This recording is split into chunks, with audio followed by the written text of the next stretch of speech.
Good afternoon, everybody. Good afternoon. Good afternoon. We were supposed to have Lippy's daughter here to sing, but she's doing something at the last minute, so I'm pitching in. You've heard me sing before, and I'm sure nobody wants to hear me sing again, ever. Yes, we do. Yes, we do. To hear me play the piano, you hear that all the time.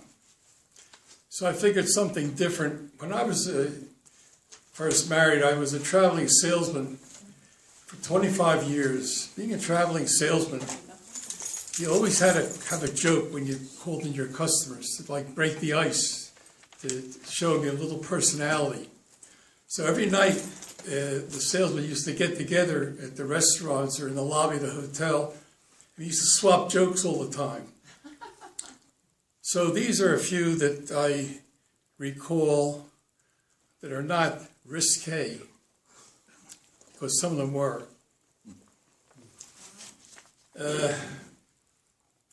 A.B. went to the dentist and got a whole set of teeth, uppers and lowers. A couple weeks later, he goes back to the dentist. You could appreciate this bird. And he says, listen, Doc, he says, the teeth don't fit. So the dentist says, what do you mean they don't fit? He says, they don't fit. He says, all right, he takes another impression, fixes them over, gives it back to him a week later. 2 weeks later, he comes back to the dentist. He says, they still don't fit. He says, he says, I'm telling you, they don't fit. He says, all right, second time, does them all over again, gives it back to him. Third time he comes back, 2 weeks later, he says, I'm telling you, they don't fit. The dentist says, what do you mean they don't fit? He says, in the glass at night, they don't fit.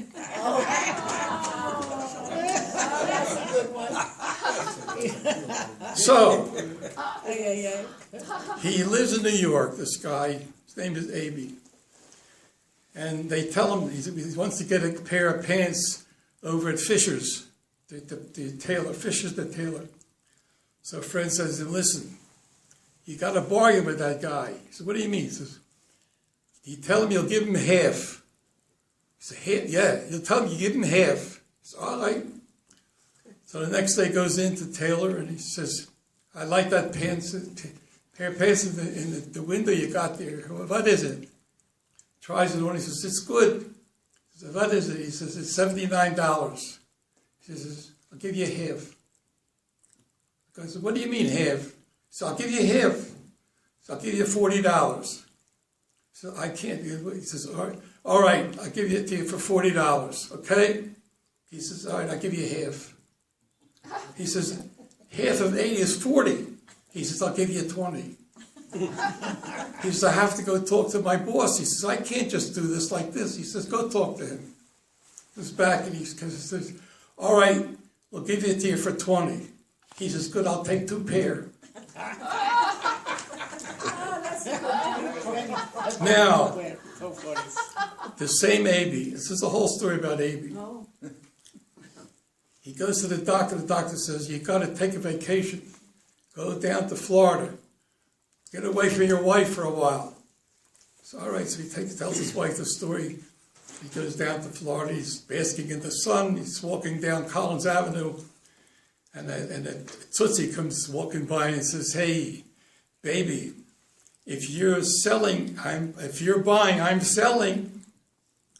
She says, all right. So he takes her up to the hotel room and boom, boom, boom. Then he goes back to New York. And he notices there's a little thing there that shouldn't be there. So he goes to the doctor. He tells the doctor the story that he was with this lady in Miami. And all of a sudden he's got this thing. The doctor says, look, he says, you have the beginning of a venereal disease.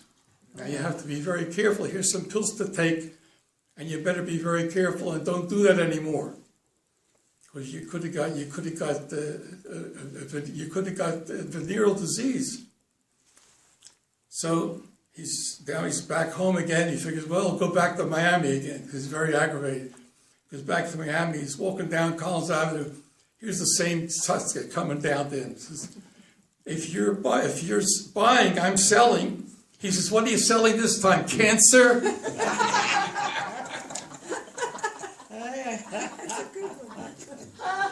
Now he comes back to Florida, to New York again. And again, he's got this thing. So this time, he tells his wife, the doctor says, I want to see your wife with you this time for the examination. Brings his wife in, and his wife goes in the waiting room, in the doctor's office. He says, I want to see your wife by herself. Comes in, he tells his wife something, and his wife comes back and tells him, oh, something's terrible with you. He says, what is it? He says, the doctor tells me you got a flucky. What is that, a flucky? He says, I never heard of such a thing. Wait a minute. He goes back to the doctor. Says, what did you tell my wife? I got a flucky. He says, I told her you got off lucky. Okay. Sadie was about 30 years old, very lovely lady, had terrible breath. Just, you could not, if she said hello, you could faint from her. Okay? She could never get a guy, because the minute she said hello, they ran away. On the other hand, Charlie had another condition, the worst case of smelly feet you ever could dream of. So they tell him, Charlie, go to a dance hall, and you'll meet a lady there, and you'll dance around, and you'll see, you'll get acquainted. All right. So they tell her the same thing. So the two of them go to dancing, and he looks at her across the hall, and he goes, now she remembers about her bad breath, so she keeps her mouth closed. So they're dancing, and he says, isn't this nice? She says, He says, you're a very lovely girl, you know that? She said, He said, would you like to come back to my room, to my hotel? We'll relax a little bit. She says, They go back to his room, and they get into bed, and she says, excuse me, I have to go into the ladies' room a minute. She goes in, and she scrubs her teeth with everything there is in the medicine chest. Rinses it, scrubs it, and everything. Comes back, and he says, wait a minute. He goes into the restroom also. He takes off his shoes and socks, and he leaves his socks there. He did it first. He left his socks in the restroom, in the ladies' room. Then she went in and rinsed her mouth. Now they come back, and they're in bed, and she's under his arm like this. And she says, isn't this nice? He says, oh my God, I think I know what happened. She says, what? He says, I think you ate my socks.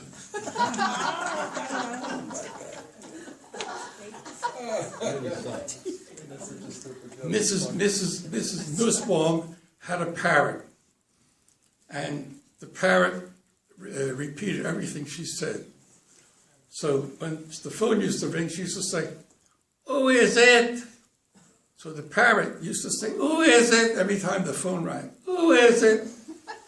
So she had to go out. She says, I'll be right back. He says, okay. She goes out, and here comes the plumber. She had a leak, and she had ordered the plumber, and she forgot, and here's the plumber. So he knocks at the door, and the parrot goes, who is it? He says, to the plumber. Knocks again. The parrot can't open the door. Knocks again. Who is it? To the plumber. Knocks again. Who is it? He says, to the plumber, to the plumber, to the plumber. He drops dead. Now there's a whole big crowd around him. And Mrs. Nussbaum comes back and opens the door, and here the parrot comes out. And everybody's looking, and says, so the cop says, who is that? The parrot says, to the plumber. Okay. Charlie stuttered a lot. He's a good friend of mine. Stuttered like crazy. So I said to Charlie, he said, hi. I said, Charlie, you should go to a speech therapist. He will teach you how to speak clearly. You won't have this anymore. He says, okay, I'm going to go. 2 weeks later, he's walking down the street. I said, Charlie, how are you? He says, Peter Pepper picked the peck of pickled peppers. I said, Charlie, that's wonderful. He said, yeah, but who the hell wants to say that all day long? So Charlie goes down to the racetrack. He loved to gamble. He sees his horse Flash. He heard it's a very good horse. So he goes out and watches him race. He's going to try out. So Flash comes out. He goes a mile a minute. So Charlie goes down to the window the next day when he's racing. He says, I want to bet for $5 on for Flash to win. So okay, they give him the ticket. Here's the race. Whoop! Flash is way out ahead of everybody. Way down the road. Comes to the turn, Flash puts his head on the right, and he hits the rail, and he comes in last. And Charlie's looking at his damn horse. Same thing the second day. Goes down and bets it again. Here he comes way out. As soon as he gets to the turn of the road, puts his head on the side, and hits the rail, and he loses the race. So that day, Charlie goes down to the stable where the trainer is and the owner. And he says, you got a hell of a horse here, but every time he gets to a turn, he pushes his head to the side and he hits the rail and loses. And they said, yeah, we don't know what. He says, I know what to do about that. I said, what? He says, you put a piece of lead in his left ear, and he won't put his head to the side anymore. I said, that's a great idea. How do we put the lead in his ear? He says, with a pistol. Okay, last one. This is my favorite. And you picture this, there's a bar, and 3 turtles are sitting on a bar stool, having a beer. Turtles. And they're drinking their beer very slowly. And it starts raining out. And they look, and the first turtle says, oh, it's raining. Second turtle says, yeah. Third turtle says, I don't care. First turtle says, well, what do you mean you don't care? I have an umbrella. They take another sip of beer, and then the first says, why don't you go home and get the umbrella and come back here, and then we can all go home under your umbrella. He says, no, I'm not going to do that. He said, why not? He says, as soon as I go home to get the umbrella, you two are going to drink my beer. I knew that. He said, no, we won't drink your beer. Go get the umbrella. So the third turtle gets off the stool and goes out the door. 2 days later, the first turtle says to the second, I don't think he's coming back. Second one says, I don't think so either. It's been 2 days. Let's drink his beer. They take his beer and they pour half in one glass and half in the other glass. And they're just about ready to drink it.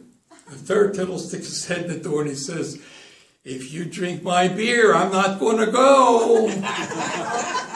Thank you.